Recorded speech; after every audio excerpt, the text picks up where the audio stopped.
Lecture number 6 म्हणजे आपला last lecture number 6 आहे, ज्याच्यामध्ये आपल्याला काय करायचं आहे की एपिकल्चर काय, ऑर्गॅनिक फार्मिंग काय, कल्टिवेशन ऑफ मेडिकल प्लांट्स काय आणि फ्रूट प्रोसेसिंग, तर एवढे पॉईंट ह्या लास्टच्या लेक्चरमध्ये आपल्याला बघायचे आहेत आणि आपला अशा प्रकारे आपला लेसन संपल. आता लास्ट आहे ऑर्गॅनिक फार्मिंग. आता का nowadays organic farming are organic products have become buzzwords. Organic products are being available and demand for them in the ever increase. आता आपलं काय व्हायला लागलंय की जे ऑर्गॅनिक फार्मिंग जे आहे आता त्याचं प्रोडक्शन काय व्हायला जास्त वाढायला आहे, तर त्यामुळे लोकांची डिमांड पण आहे की जास्त आपल्याला ऑर्गॅनिक फार्मिंग करावी. And chemical fertiliser and pesticide have been used to large scale. This poisonous chemical reach the human body through the food and water and their adverse harmful effect on the human and environment become the apparent. आता आपण ज्या chemical fertiliser आणि पेस्टिसाइडचा जास्त large स्केलमध्ये वापर केला तर त्यावेळेस काय झालं, जे पॉइझनस केमिकल आहे फूड मधून किंवा वॉटर मधून आपल्या बॉडीमध्ये यायला लागले, म्हणजे हार्मफुल इफेक्ट आपल्या बॉडीवर यायला लागले. आपण फूड मार्फत आणि पाण्यामार्फत आपल्या बॉडीमध्ये एंटर व्हायला लागले आणि त्याच्यामुळे ॲडवर्स इफेक्ट आपल्या ह्युमन्सवर व्हायला लागले, ॲनिमल्सवर व्हायला लागले आणि विथ ऑल्सो प्लांट ऑल्सो आणि एन्व्हायरमेंट त्याचं डिग्रेडेशन व्हायला लागले, समजतंय, डिफॉरेस्टेशन व्हायला लागले. And various problem like soil fertility and the pest infestation have become the serious. म्हणजे सॉइलची फर्टिलिटी पण कमी व्हायला लागली आणि जे इम्पॉर्टंट सॉइलमध्ये जे मायक्रोब्स आहेत तर त्यांची सुद्धा डेथ व्हायला लागली. So as overcome this problem farmer are opting the organic farming. तर त्यामुळे आपल्या जे फार्मर्स आहेत तर त्यांनी काय केलं, हे प्रॉब्लेम्स ओव्हरकम करण्यासाठी ऑर्गॅनिक फार्मिंगकडे जास्त त्यांनी कॉन्सन्ट्रेशन केलं. आणि including the complete ban of chemical fertilizer and pesticide and use of local study variety, therefore maintain the natural balance. तर त्यांनी काय केलं की केमिकल फर्टिलायझरला बॅन केलं आणि आपल्या पेस्टिसाइडवर आणि काही लोकल व्हरायटीवर स्टडी व्हरायटी म्हणजे काय की स्ट्रॉंग व्हरायटी अशा त्यांनी यूज केल्या ज्याच्यावर एन्व्हायरमेंटचा कुठल्याही प्रकारचा असर होत नाही. जसं आता तुम्हाला फॉर एक्झाम्पल सांगायचं म्हणलं की सिटीमध्ये एक व्हायलेट कलरचं मोठं ब्रिंजल यायला लागले, तर ते बायोटेक्नॉलॉजीचा वापर करून आपण तयार केले त्याला. पण आपल्या जे जे खेडेगावात म्हणलं तर खेडेगावामध्ये एक ग्रीन कलरचं बैंगन लागतंय, समजतंय. मग अशा प्रकारचे जे स्ट्रॉंग व्हरायटी आहेत तर आपण ह्या ऑर्गॅनिक फार्मिंग थ्रू तयार करायला लागलो आणि नेचरमधला जो बॅलन्स आहे तो पण मेंटेन राहिला. तर त्या गोष्टीवर शेतकऱ्यांनी काय केला, फोकस केला आणि हे सगळ्यांनी त्या डिसिजनचं काय केलं, वेलकम केलं. म्हणजे त्यासाठी हे ऑर्गॅनिक फार्मिंग केली, समजतंय. म्हणजे ह्याच्यामध्ये केमिकल फर्टिलायझर आणि पेस्टिसाइडचा वापर कमी केला आणि जास्तीत जास्त ऑर्गॅनिक फार्मिंगचा वापर केला. जे केमिकल जर आपल्या बॉडीमध्ये गेलं तर त्याच्यावर ॲडवर्स इफेक्ट आहेत आणि एन्व्हायरमेंटचं डिफॉरेस्टेशन पण व्हायला लागले, म्हणजे सॉइल फर्टिलिटी कमी व्हायला लागली. नेक्स्ट ह्याला ज्यावेळेस आपण क्रॉप लावल तर त्याच्यावर ॲडवर्स इफेक्ट व्हायला लागला, उत्पादन कमी व्हायला लागलं. तर त्यासाठी त्यांनी काय केलं की अशा प्रकारच्या स्टडी व्हरायटी तयार केल्या, स्ट्रॉंग व्हरायटी जे कुठल्याही कंडिशनला सर्वाइव्ह राहू शकतात. त्याच्यामध्ये ऑर्गॅनिक फार्मिंगचा वापर केला. म्हणजे अशा प्रकारचं त्यांचं जे त्यांनी इनोव्हेशन केलं तर त्याचं सगळ्यांनी काय केलं, वेलकम पण केलं, समजतंय. आता नेक्स्ट आहे एपिकल्चर. म्हणजे आपण त्याला पोळ म्हणतो, म्हणजे आपण त्याला हे काय म्हणतं, मधमाशीचं पोळ असं त्याला म्हणतो apiculture. You must have seen the bee hive worst method of harvesting and collecting the honey from the hive and is divide away from the bee away he bees by smoking the hive with burning torch and them cutting the hive in to the pieces. आता आपण काय करतो, पहिल्यांदा जर आपल्याला मवळ झाडायचं म्हणलं तर आपण काय करायचो, धूर करायचो आणि त्यांच्याकडे जायचो, त्या मावळाच्या पोळपाशी जायचो, म्हणजे त्या मधमाशाच्या ह्याच्यापाशी. आणि त्या मधमाशांच्या ह्याच्यावर ज्यावेळेस स्मोक करल तर त्यावेळेस त्याच्यावर काय व्हायचं की ते मधमाशा उडून पण जायच्या आणि त्याचं काही जणांचं त्यांची बीजची डेथ पण व्हायची आणि त्यांचं जे घरटं होतं आपण म्हणजे जे आपण त्याला हाय जे म्हणतो त्यांचं, तर जे त्यांच्या ज्या ठिकाणी मधमाशा होत्या तर त्यांचं आपण घरटं सुद्धा मोडतो आणि मधमाशा सुद्धा मरत होत्या. तर त्यासाठी it easy to collect the honey without destroying the hive and the bees artificial box are used. तर त्यांनी आर्टिफिशियल बॉक्सचा काय केला, यूज केला जेणेकरून ह्याचं प्रिव्हेन्शन व्हावं.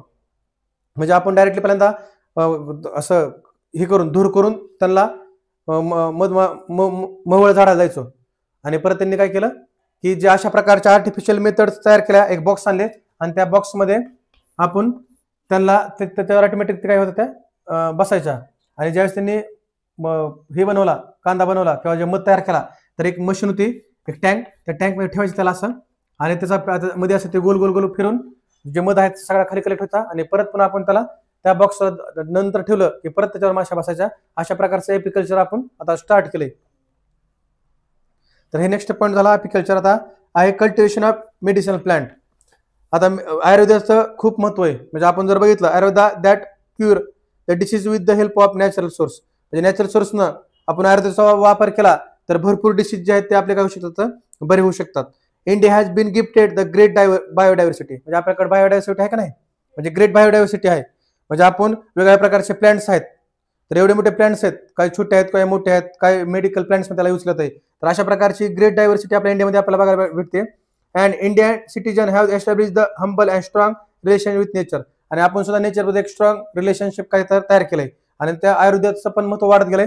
आयुर्वेदामुळे भरपूर डिसीज आपण क्युअर म्हणजे बरी करू शकतो with help of plants, medical प्लांट्सच्या थ्रू, म्हणजे नेचर थ्रू आपण, म्हणजे नेचरमध्ये फॉरेस्टमधूनच आपल्याला हे मेडिसिनल प्लांट भेटणार आहेत आणि त्याच्यामध्ये आयुर्वेदाचा वापर करून आपण त्या डिसीजला क्युअर करू शकतो, म्हणजे बरे करू शकतो.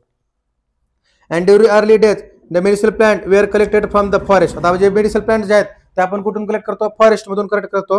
However due to the depletion of the forest area medicinal plant become the rare. आता आपण काय डिफॉरेस्टेशन म्हणजे काय, डिप्लेशन म्हणजे काय, डिफॉरेस्टेशन करायला लागलोय, तर त्यामुळं मेडिसिनल प्लांट सुद्धा खूप रिअर प्रमाणात राहिलेत, खूप कमी प्रमाणात राहिलेत. So medicinal plant being cultivation, तर त्या आपली पण रिस्पॉन्सिबिलिटी या मेडिकल प्लांट्सला कल्टिवेशन करण्याची, त्यांचा परत त्यांना लावण्याचं, म्हणजे फॉरेस्ट आपण तयार करायला पाहिजे. कारण आपण फॉरेस्ट जंगल तोड करायला लागलोय आणि जंगल तोड केल्यामुळे ज्या मेडिकल प्लांट्स आहेत त्यांचं डिप्रेशन व्हायला लागले, म्हणजे त्यांचं डिफॉरेस्टेशन होऊन त्यांची संख्या रिअर राहायला लागली, कमी व्हायला लागली.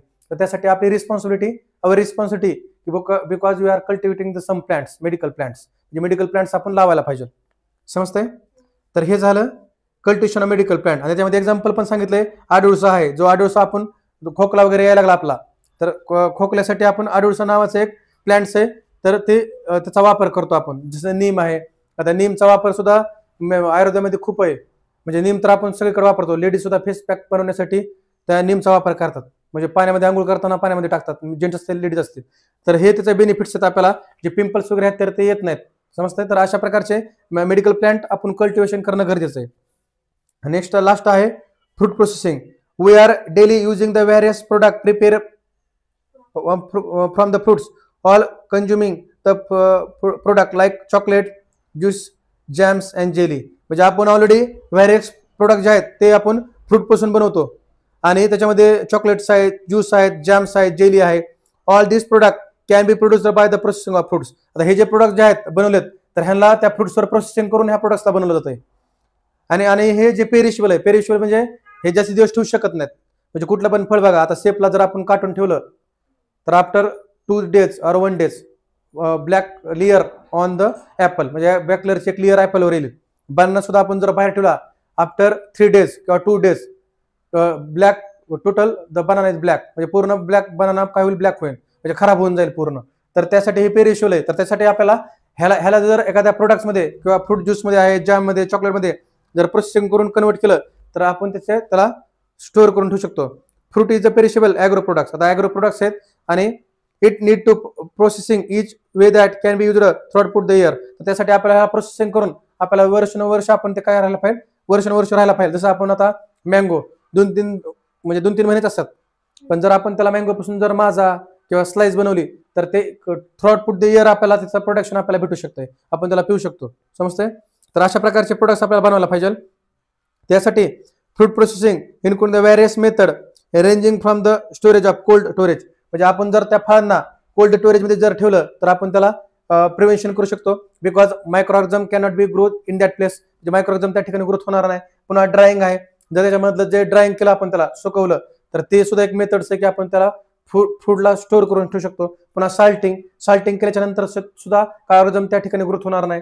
पुन्हा आहे एअर टायटिंग पॅकिंग, म्हणजे जर त्या ऑक्सिजन जर हवेमधला आपण त्याच्यातला काढून टाकला आणि एका पिशवीमध्ये त्याला पॅक केलं, नायट्रोजन म्हणजे नायट्रोजन गॅस त्याच्यामध्ये टाकायचा आपल्याला. नायट्रोजन गॅस टाकून जर आपण चिप्सच्या पुढे वगैरे खातो त्याच्यामध्ये नायट्रोजन गॅस असते, तर एअर टाईट पॅकिंग मध्ये जर त्याला स्टोअर केलं तर आपण फ्रूटला स्टोअर करू शकतो.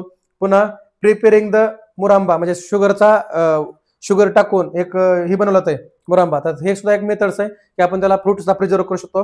अँड इव्हॅपोरेटिंग. आता इव्हॅपोरेटिंग म्हणजे काय की सनच्या अंडर सन आपण त्याला काय करायचं, बाहेर ठेवायचंय आणि त्याच्यातलं सगळं जर लिक्विड ज्यावेळेस पाणी जाईल तर त्यावेळेस ते ड्राय होऊन आपण त्याला स्टोअर करू शकतो. म्हणजे with the presence of sunlight त्याला ठेवायचं त्या फ्रुट्सला.